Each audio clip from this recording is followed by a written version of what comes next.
What does father do? Bring home money. What does mother do?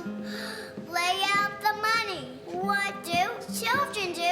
Eat up the honey.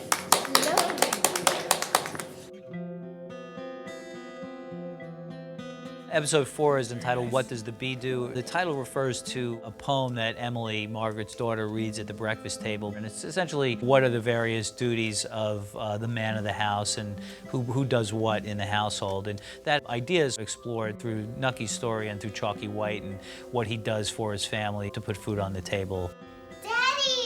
Yeah, my sweet pea. Because of the events in episode 1 of the season, when Chalky's warehouse is attacked and now he's been arrested for for retaliating, he's really kind of rendered impotent. And then even in his own house, we start to see that this guy's almost kind of a stranger. He really doesn't fit in his own home. He's uneducated. As we've learned, he can't read.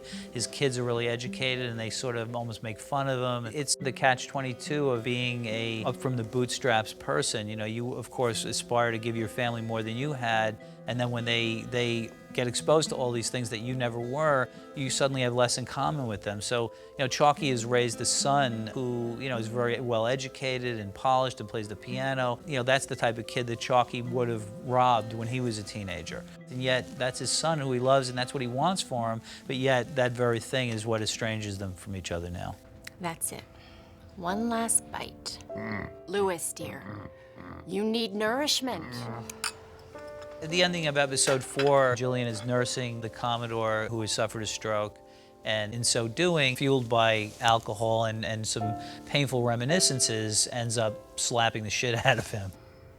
Do you remember that night? What?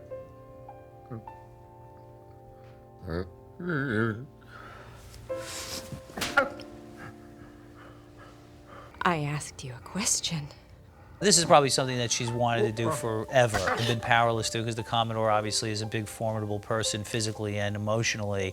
But now in his vulnerable state and in her, tipsiness with, in conjunction with remembering their first night together in which he raped her, it all boils and bubbles to the surface, and she just explodes and starts slapping him. So it's really, again, I think something that's been boiling up in her for a really long time, and now that she's got him in this vulnerable state, I think she's going to take advantage of that. And I don't think this is a regular occurrence, but I think it's a date they've had for many, many years.